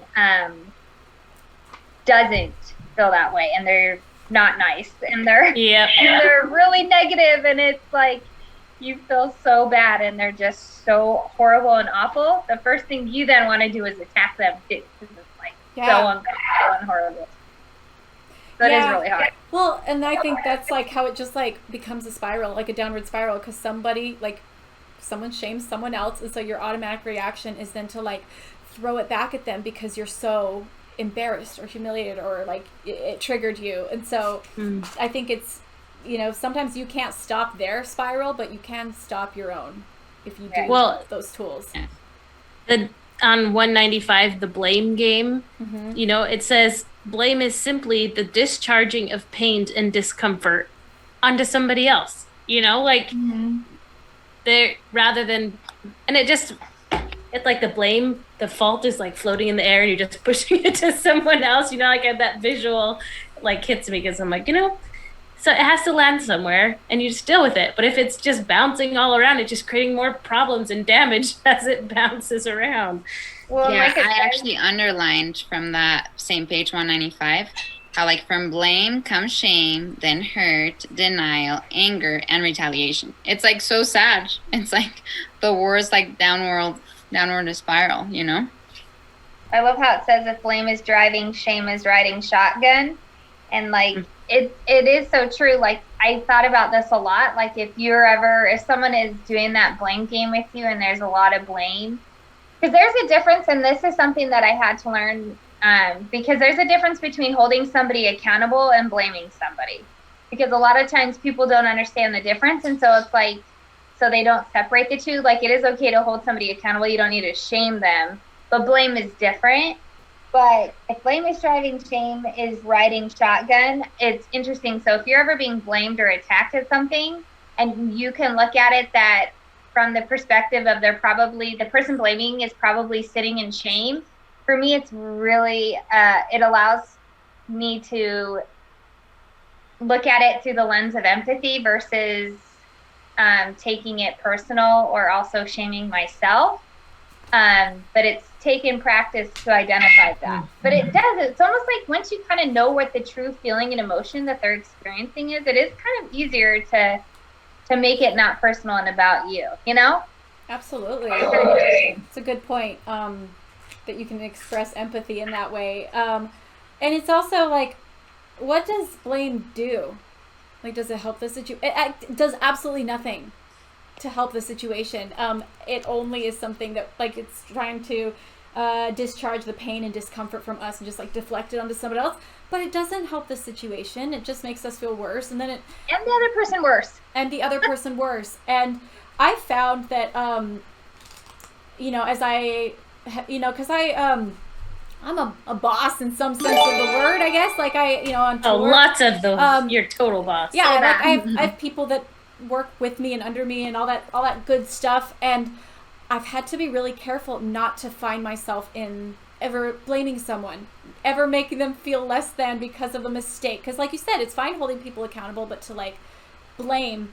And as I've gotten good at, like, catching these things of blaming culture, you know, in myself, I've also gotten really, like, it's like a simultaneous process. It's helped me also highlight the good in other people by learning how to not highlight the bad. You know what I'm saying? It helps me realize the importance of, like, calling out, like, wow, that was Alex's idea. Everybody, you know, when someone compliments something, oh, that was actually, like, their idea, or they made that, you know, instead of just trying to be like, yes, this is all my vision. I did all of this, you know. But so I think it's cool that it has, for me personally, worked both ways as I've tried to hone the skill of not having blame culture as a part of, like, my tours and that stuff.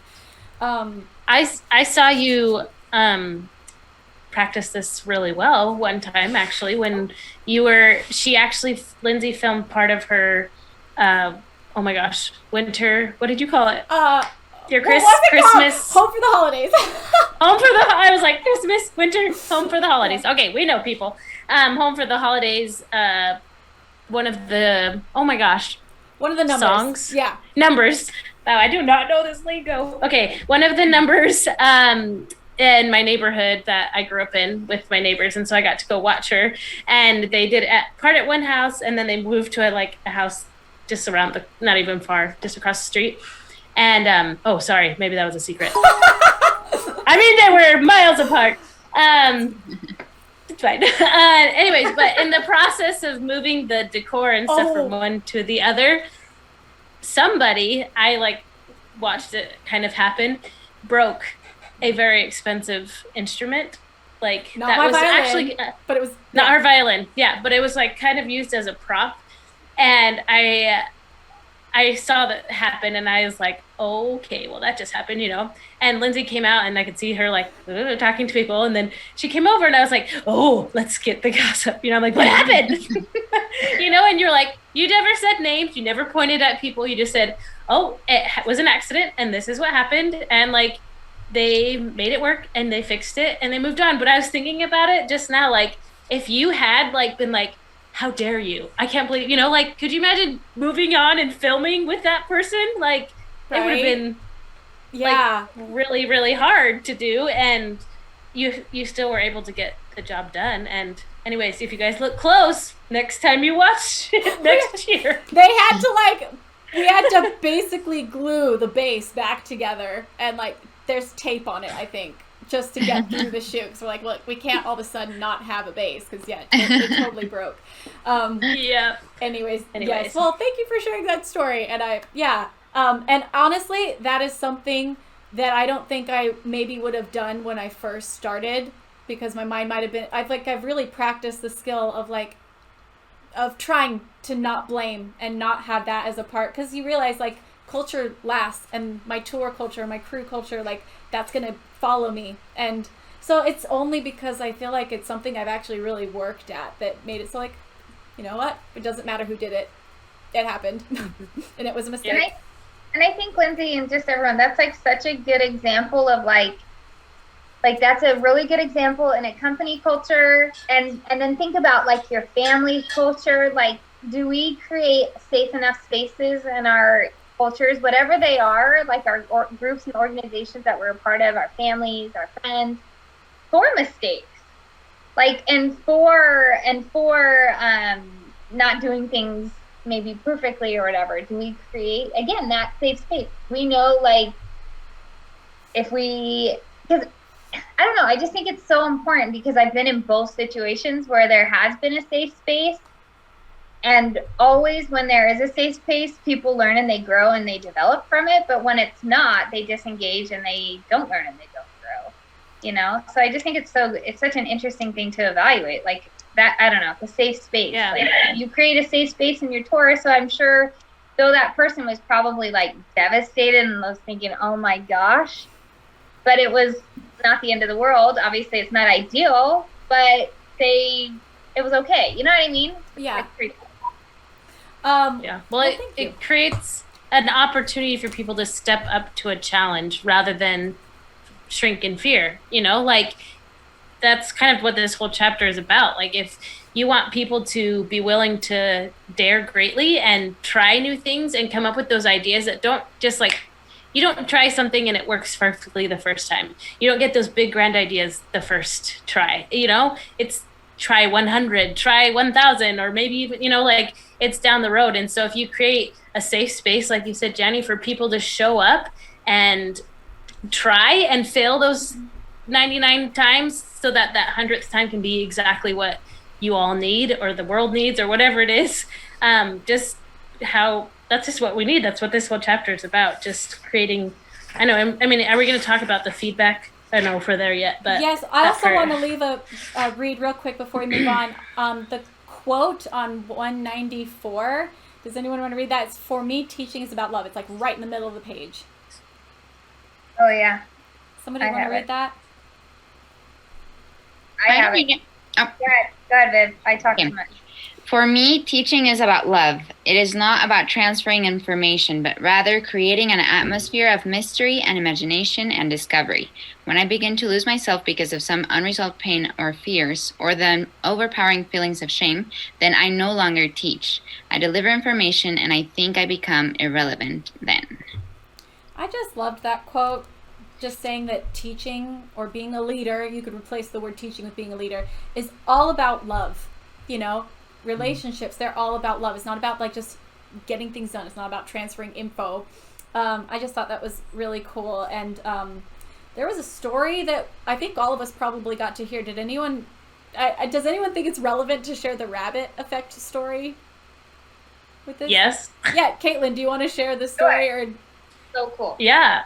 I feel bad. I don't remember whose talk it was, but I don't either. There's a study that they did, and I can't even tell you what the name of the study was. I'm sure I could find it and share it later. But that where they were testing, like, pretty much fattening up these, the cholesterol of these bunny rabbits by like feeding them a lot, and then seeing their overall health, checking that, and there was this weird outlier that kept happening for this group of bunnies where they would be like significantly healthier than the other bunnies, even though everything was supposedly exactly the same, that the food they were getting, the lack of or more exercise or whatever it was.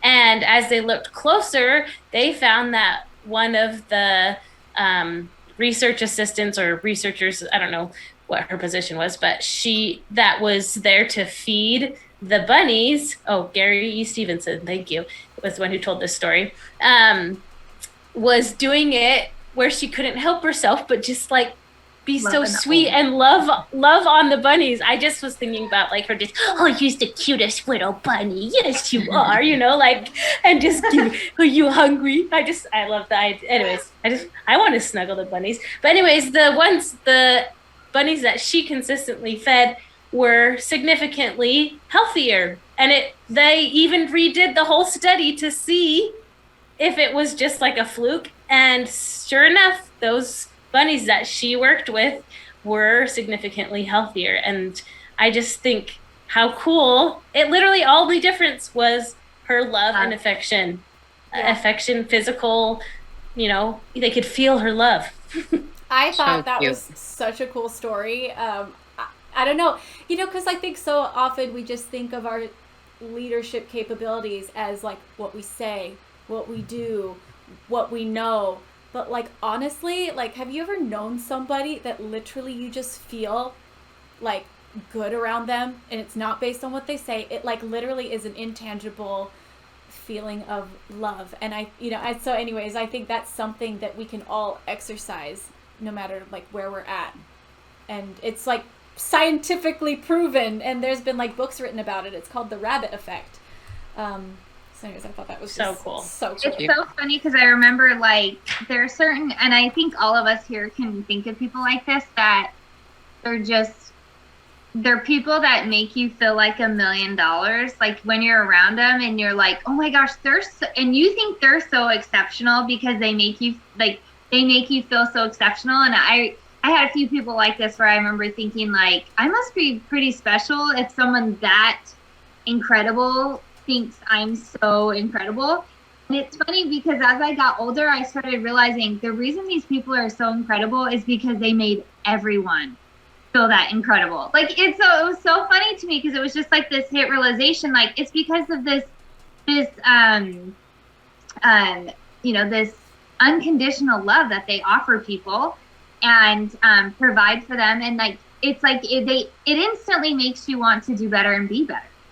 And it was a really funny realization, like, no, they actually treat everybody that way. So I can do that because they're freaking awesome and make everyone feel that way. But I just think to me that's the ultimate attribute to Yang is to see people through that lens.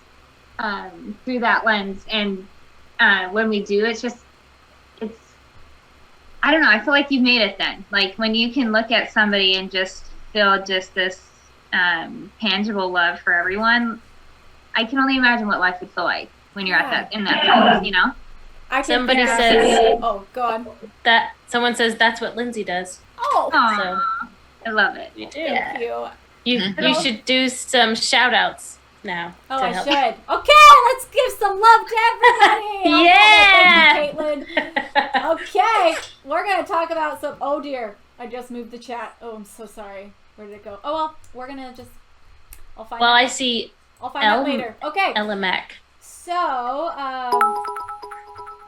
okay. I'll find that later. One of those people too that just the first person that came to mind when you're talking about this is Gabi. I thought this exact same thing. I was like, that was Gabi. Yep.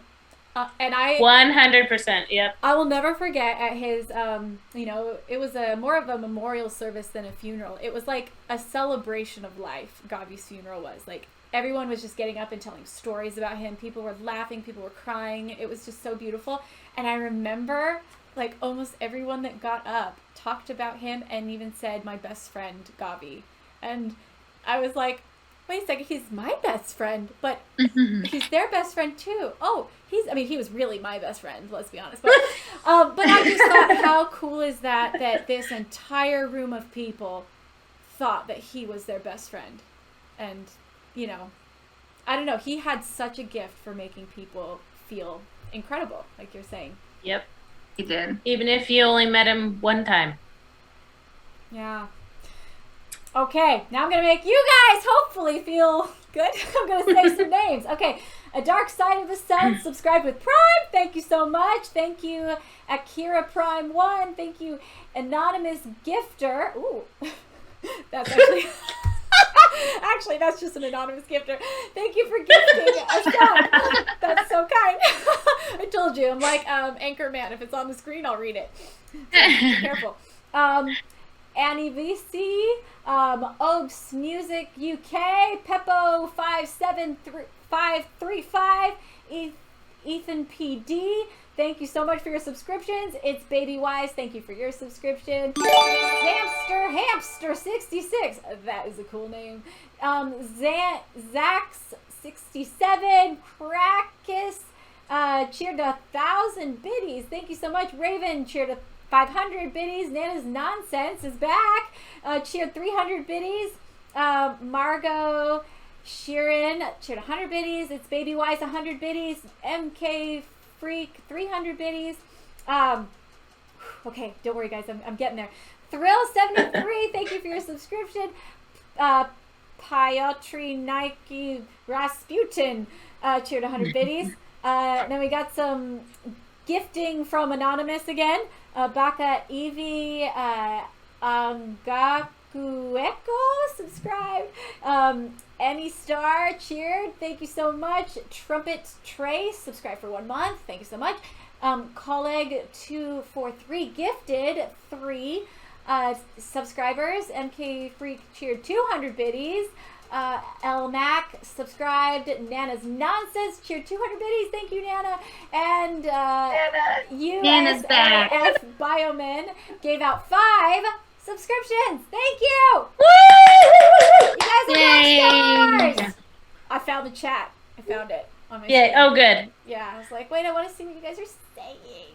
Okay, let me just make it big again. Lindsay, somebody wants to know who designed the graphics for your streams. They are so cool. Ooh, Real Bear Media.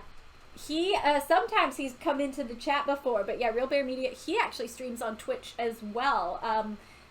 Lindsay Fishman, you can put a link to his stuff in there if you want, because Lindsay Fishman is actually she helped design it too. So Lancy Fish, when you see her, there she is, Lancy Fish. Yeah, it's Real Bear Media, and he is the best. Mark Eshelman is his name. Yeah, she's working extra hard today. I keep seeing her having to delete stuff. Oh. Thanks, Lindsay. Everybody, cheer Yay! for Lindsay Protect- in the chat. Everybody, put some clapping hands or something. Protecting our eyes. Or our hearts, whatever. Amazing. Okay, all right. Let's keep going here. Where were we? Do you guys want to read, should we go through some of the ways that giving feedback? I lost my place. I got so excited. Yeah, I think giving the feedback part was, I don't know, that was I really thought it was good. Okay, so let's see. On page, 197? Okay, let's start with 198 actually. Can someone read, right off the bat? Can someone read that paragraph through Right off the bat. through the quotation? Oh, there's a quotation. Or like read it from the beginning and go through the Oh. quotation. Oh, okay. Right off the bat, I believe that feedback thrives in cultures where the goal is not getting comfortable with hard conversations, but normalizing discomfort. Thank you. I read that. I was like, circle, circle, circle. Thank you. Normalizing discomfort. It's okay to feel awkward. It's okay to be uncomfortable. It's okay to say things that are taboo. I taught sex ed to 8th graders. So Yes. The most awkward situation. Yeah. Talk about awkward. I like I imagining was myself. like, thank you. Oh, that's amazing. I love the enthusiasm, Whitney. It's so good.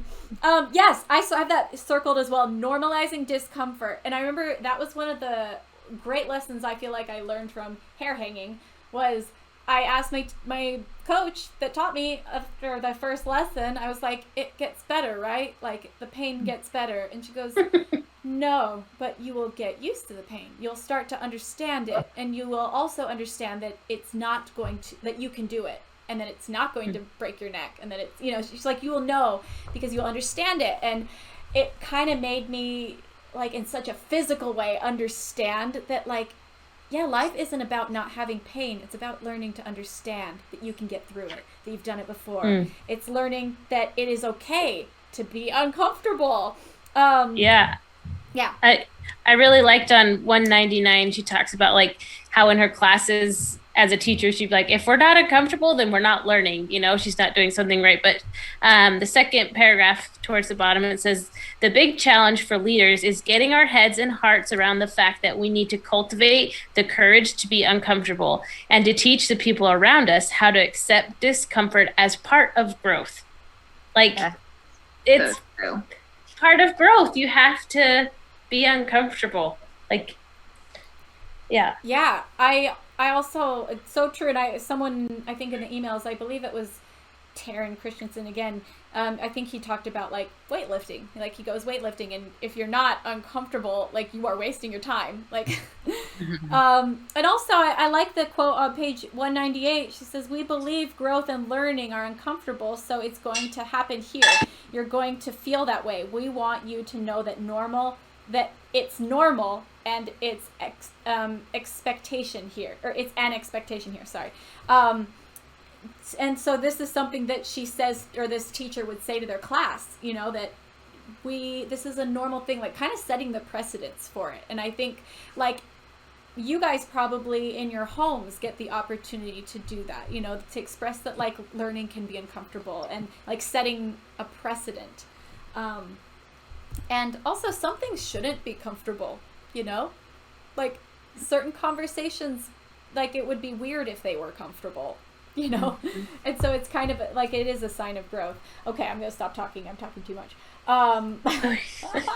No, you're not. Well, actually, how do you guys think you can create a better culture where feedback is given and accepted? Because this whole chapter is about feedback. I just think I love how she talked about the technique of providing feedback, because I think people are afraid to provide feedback because it is scary. I was a boss of numerous staff just until recently, and it's actually really hard to provide feedback, because providing feedback is vulnerable too. You're opening yourself up, and a lot of people don't realize that. But I loved how she talked about even setting the stage for healthy feedback, never doing it from a place of power, almost she shared the example from sitting, having somebody sit across the desk from you. That comes from a place of power. And but coming, she would come and sit around them, almost at a table, and sit side to side, around a table. And so I think even creating an atmosphere, it's kind of when you're talking to a child, or when I would do street outreach, when we would approach somebody that we would see if they needed help. And this isn't feedback, but it's setting the stage. We would always get on their level. So if they were sitting on the ground, instead of me talking over them, can we help you? I would get down, kneel down, or sit on the ground next to them. Mm-hmm. So I think the first stage is, or the first thing would be setting the stage to provide feedback. And then she talks about a million other things that I'm sure we'll get to, but setting the stage is a really great place to start. Yes. I liked that David wrote into the email. He said that he's a teacher, and in parent-teacher conferences, he has said, I've also learned, because he said that he does that. He gets on the other side of the table so he can talk to the parents and the kids. And he says, I also learned to bring food and drinks with me, treating your students and their parents as part of your own family. And what a difference that makes. And I thought, I think there's so many ways that we can get on the same side of the table. And I think that was one of my favorite things in this section was what ways can we do that for the individual relationships in our lives. And I don't know, I thought that was really cool. I loved the whole on page, sorry if I'm going too fast, but 204. Mm-hmm. I know I'm ready to give feedback when. We should read through that list. It says, I know I'm ready to give feedback when I'm ready to sit next to you rather than across from you. I'm willing to put the problem in front of us rather than between us or sliding it towards you. I'm ready to listen, ask questions, and accept that I may not fully understand the issue. Like, I love thinking about a boss being like, you know what? I see a problem here, but I might not fully understand the issue. So like, allow me to get context so then I can manage you or like help you in the right way. You know, I love that. Let's see. I know I'm ready to give feedback when I want to acknowledge what you do well instead of picking apart your mistakes. I recognize your strengths and how you can use them to address your challenges. I can hold you accountable without shaming or blaming you. I'm willing to own my part. I love that too. I can genuinely thank you for your efforts rather than criticize you for your feelings or failings. Or feelings. I can talk about how resolving these challenges will lead you to growth and opportunity, and I can model the vulnerability and openness that I expect to see from you. Love that. So many good. good things. It just shows like so much. It's about humility. It's about not having to be right all the time. And you know, and because it's kind of counterintuitive. Like I think a lot of times when we think of like what you have to be in order to like have respect or like it be taken seriously is to be, you know, show people that like I know what I'm doing and I know what's right. But it's like kind of the exact opposite. It's humility. It's the ability to say, I haven't thought of it that way. Like, let me think about that. Or please explain, you know, like you were saying, Caitlin. I don't know the answer, but I can find out.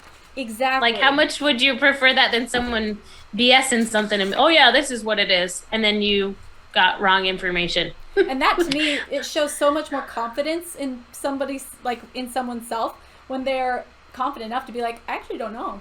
Like, but let me find out. Like that shows true confidence, not fake confidence. You know? And you can trust them. Yeah. One of my... Oh, go ahead. No, go ahead. Oh, I was going to move on to something else, so... Go right ahead, because I think you're going where I'm going. Oh, okay. I liked that there was a quote where, let's see, it's on page 199 at the very bottom. She says, if we... one effective method of understanding our strengths is to examine the relationship between strengths and limitations. If we look at what we do best as what we want to change the most, we often find that there are two varying degrees of the same core behavior. Most of us can go through the majority of our faults or limitations and find strengths lurking within. And we've talked about this before, you know, and vice versa. A lot of times, like, our greatest strengths also manifest themselves in our greatest weaknesses. It's like two sides of the same exact coin. And I thought that was really cool. And then on page 197, she gives, like there was a guy that had a way of dealing with like flaws that actually focused on strengths. And I thought that was really cool. So he says that, let's see, so giving feedback in a way that focuses on people's strengths rather than just focusing on their weakness. And so let's see, the problem is straightforward. Without feedback, there can be no transformation of change. When we don't talk to people we're leading about their strengths and their opportunities for growth, I thought that was really cool. She says, when we don't talk to the people we're leading about their strengths and then their opportunities for growth, instead of calling it weakness, she called it an opportunity for growth. What? Oh, there she is. I was like, where'd she go? Sorry. Oh, there you are. You're back. Oh, am I going away? Oh. You were frozen. Frozen by the fear in me. So, okay. Anyways, she says, when we don't talk to people we're leading about their strengths and their opportunities for growth, they begin to question their contributions. And so I think it's cool that she didn't say strengths and weaknesses. She said strengths and opportunities for growth. And to me, that's like looking at it like, I don't know, glass half full. It's also, I don't know. Do you guys have any thoughts about that? I've been talking a while and freezing. Just think about how awesome it is. Like if you had a boss that approached you and they sat with you and they were able to give you your feedback by identifying your strengths and then also how they could support you in this growth process. you're going to walk away from thinking, number one, he cares about me or she cares about me because she knows me, like, or he knows me, right? Like, just having somebody being that in tune with your strengths immediately signifies that they care enough to acknowledge it. And two, it comes from a place of building up, not tearing down.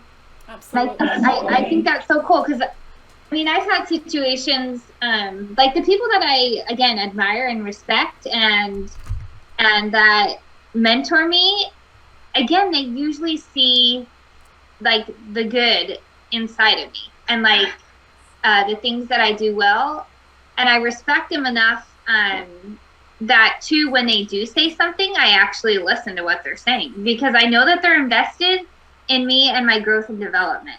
And when you provide feedback in this kind of way by doing it through strengths, it's showing them how much you care and you're invested in their well-being. Yeah. You know, it's like you actually listen and you walk away feeling like, I'm going to do better. Like I want to continue. I want to try. They trust me enough that I can do this versus feeling belittled and small and I can't do anything right or whatever else the thought process might be. Yeah. You feel empowered. Like somehow they like give you the power to really use your skills and abilities. Mm-hmm. Yeah. I've got the power. Yeah. You know, and I think of it kind of like whenever someone tells you something that you need to work on, you're about to like step into the ring of like, okay, I got to work on this. I got to battle my way through this, you know, issue or whatever it is. So why would you want to beat someone up before you send them in the ring? Like you'd want to build them up the same way like a coach is like, you got this, like, you know, and yeah, rubbing the shoulders, like in Rocky when he like cuts his eye open so that you can see like, you know, all those things, but not quite as violent. And anyways, but you know what I mean? It like, that's what I imagine. It's like, oh, that makes so much sense before you send someone into the ring to like fight against whatever issues they need to work on. You tell them what they're good at. You tell them what they're great at so they have the strength to go out there and do it. But it is true. Like, think about it. Sorry. I'm cut out again. I'm so sorry. Okay. I keep cutting out. I guess my internet today is, like, on the fritz. I apologize. Okay. Thank you, Janny. No, but it's true. It would be so weird if, like, right before you go in the ring, they're like, you suck. And, you know, that would be so bad. All right, go get him. Good luck. You don't have this, but go ahead. Oh my gosh. Right. Yeah, it's like taking away your swords and stuff. Like, you know, could you imagine them being like, that sword's not actually real. It's fake. Go ahead. You know, like Yeah. you can't Well, and take it away your... what a great coach does, like they always will tell their athlete, like, this is where they're weak, this is where they're strong. And so they're helping, like, you've got a great right hook. Get it, you know, so they tell them what they're good at so they can go in the ring and use that. Like, so yeah, it totally makes sense to like tell people their strengths. And she even talked about the classroom where, do you guys remember that part where they had to give constructive feedback? I thought that was really hard. cool. Yeah. Yeah. In a class. Do you want to talk more about that, Janny? Well, I was just thinking about it because you would have to be so attentive to what was happening in front of you to be able to provide that type of feedback, honestly. Like from a place of strength. I was thinking about that. I was thinking, like, even in parenting, I'm like, am I attentive enough where I could even approach a feedback session like that? Yeah. Like, I feel like that's a talent. Like, and it takes practice to be able to provide feedback. But if you want to be a good leader, that's going to be essential. Right. So anyway, so I guess to just say what happened is she had her students, every single student had to provide feedback from a perspective of strength that they could offer the other student that was presenting. And I actually think that would be very challenging because, like I said, you'd have to be really attentive to what was happening and understand, come from a place of strength. Because it's pretty easy to actually say, well, you could have done better there, you could have done better then, and that. Oh, shoot. And Oh, shoot. I'm so sorry. Yeah, I have an example of my mom. I'm so sorry. I keep freezing, so I keep losing you guys. But yeah, please go. I have an example of my mom. Like when I was thinking about how your strengths can also, like your how did she put it again? Opportunities for growth can also be your strengths. Like where she said that quote. Most of us can go through the majority of our faults or limitations and find strengths lurking within. Like my mom, for example, stresses out about everything. Like she stresses so much. Like we'll go over for dinner at her house and like she decorates everything for the holiday. She like makes like this amazing meal, dessert, but she stresses out so much. And a lot of times I'm like, I need to like give her feedback, like, Mom, like just enjoy it more. Just don't have to stress out so much. But she's stressing out because one of her strengths is that she does all this. She gets everybody together. She makes it so special. She makes it so wonderful. And if she didn't care, then she wouldn't stress out. If that makes sense. Does that make sense? Like, yeah. I just thought of her because I'm like, that her greatest strength. So if I was to give her feedback, I should start off by saying, like, you do the best parties. Like, you're the best meal planner. You make everything so special, and we have so many fun traditions. You know, so I could start off by telling her what her strengths are, because I wouldn't want her to take away from that by saying, you're a nutcase. Yeah. I don't know. I just thought of my mom, and it's just made me really think about that concept of how our strengths, our weaknesses are our strengths. And so we don't want to take away the strength by giving someone criticism. I don't know. Anyway. Yeah. Good example. Really good example. For sure. Well, ladies, we have been streaming for 2 hours, and who knows how much longer my internet will hold up. Oh, no. It's hanging on by a thread. It, like, literally keeps me like, But, anyways, I think we covered all the stuff that I really wanted to cover. So unless there was any last words or any last points that anyone really wanted to talk about, Do we have a challenge? Oh, go ahead, Kate. Lynn. It just says, just the last little bit, and we talked about this a little bit at the beginning, but the doing this, I don't know, giving people this kind of feedback and being this kind of leader is really investing in people rather than like investing in yourself. Well, investing in yourself too, but he says, when you shut down vulnerability, you also shut down opportunity. And so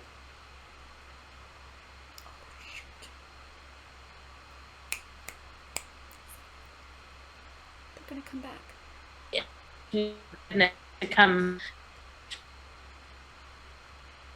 I really like this chapter because it just, you're investing.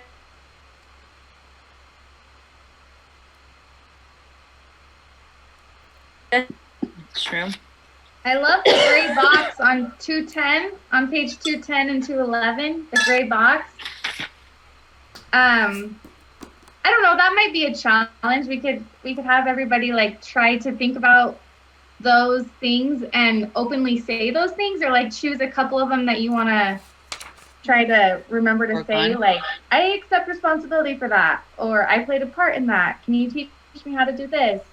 I don't know. Sometimes it's hard for us to admit to those things. Yes, I did it. If you guys don't have the book, you can take a screenshot of the book. Oh, Viv's is good. Oh, Viv's looks better than mine. So yeah, take a screenshot. I could also post it on my Instagram story, or maybe I'll post it in the Discord for book club if you guys didn't get a screenshot. So yeah, that's a great challenge for the week, Whitney, is to like adopt some of these sayings and try to make them part of your vocabulary, because habits is the best way to like be able to react to something. Like, it's really hard in a moment to like choose to react a certain way, but if you kind of make it part of your vernacular, it will start to just happen. So I will post a screenshot on the Discord in the book club tab. Anybody who wants to be a part of the Discord, type in !Discord and a link will pop up. Oh, there it is right there. They're on it. So yes, you can join the Discord. This will be here. Also, anybody that subscribes gets to be a part of a subscribers only section of the Discord, and they can attest that I go in there multiple times a week and I answer all the questions and chat, and I actually really enjoy it. So, yes, so I hope you guys subscribe. Thank you so much for following. Yes, Caitlin? Next week, chapter 7 and the end. It's the final thoughts is only a couple pages, so this is the the end. Wait, what? And it's, This is the last one? We gotta come up with a game plan. Yeah, we do. Okay, let's talk on Marco. Wow, I'm like super bright. Let's talk on Marco Polo this week. Glowing. Did I not do my spray tan or what? Okay. I'm scared for next week. Wholehearted parenting. Ugh. Oh, okay. I will be leaning on you guys and your wisdom for this one. Yeah, so we'll have to make up a game plan. Also, you guys have been suggesting some books for the next book club, so keep putting those in the book club tab, or you can email me if you guys have any thoughts you want to contribute as you read the book. Email me at Sterling's Book Club. Lancey Fish can put that in the chat, but it's Sterling's Book Club at gmail.com. So thanks for being here, everybody. Again, thanks for subscribing and following and all that good stuff. Love you so much, and I love you, ladies. Thanks for... We love you guys. Okay, see you next week. Everyone. Bye. Oh, I shouldn't. Oh no, sorry. The last one. Where's the button? Love you Love so you, much. girl. Bye. My gosh, I'm like really glowing. Okay, well, how do I, what the, maybe if I, stop glowing. Okay.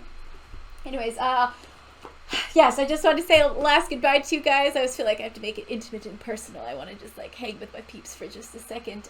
But yeah, it's been a long stream, so I'll just say bye this time, and maybe next time we'll have time for like a Q&A or something. But love you all. Thanks for being a part of this.